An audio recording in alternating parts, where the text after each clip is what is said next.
I think we got there. Let me just go over it so that we make sure we've got all the Great. stuff down here, okay?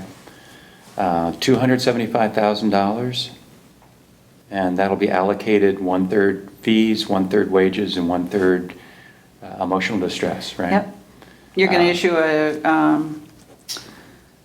W-2 for a portion of that? Yep, 1/3. Yep, okay.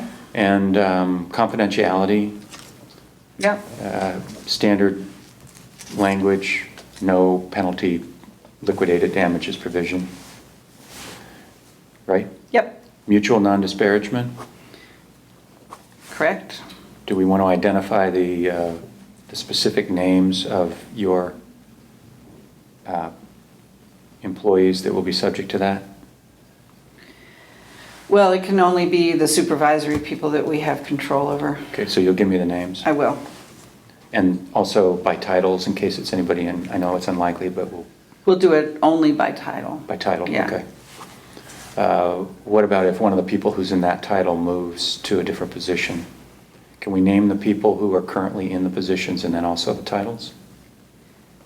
We can do that just as long as you know that some of them, I mean, somebody may leave and a new vice president may come in. Right, but for so long as they're your employee. That's fine. Okay, in case somebody who is currently part of this problem gets transferred to a different job title, I want them to understand that the non-disparagement is still in effect.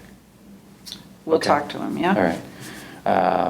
You will withdraw the termination letter and allow her to resign? Yep. And you'll provide training for the supervisors who were involved?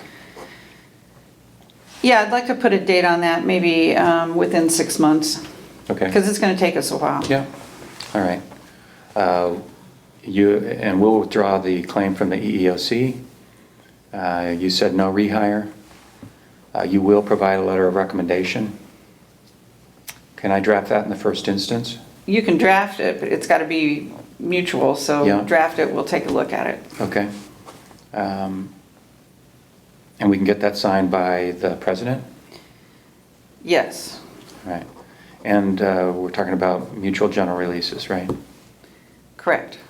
Okay, well, why don't we put this in a bullet item memorandum of agreement for now, and we'll get that signed, we'll get our clients to sign it, and then we'll have the memorandum that way, and then we can go back with the specific language on these things. Does that work for you? Yeah, just so you know, the part that is her compensation, we can take care of that, but the portion of the settlement that has to do with the third for emotional distress, that has to come from the company, so give me some time to coordinate with the insurance company so that we can get that done and your client isn't too Okay. impatient with us. So do you need 30 days for that?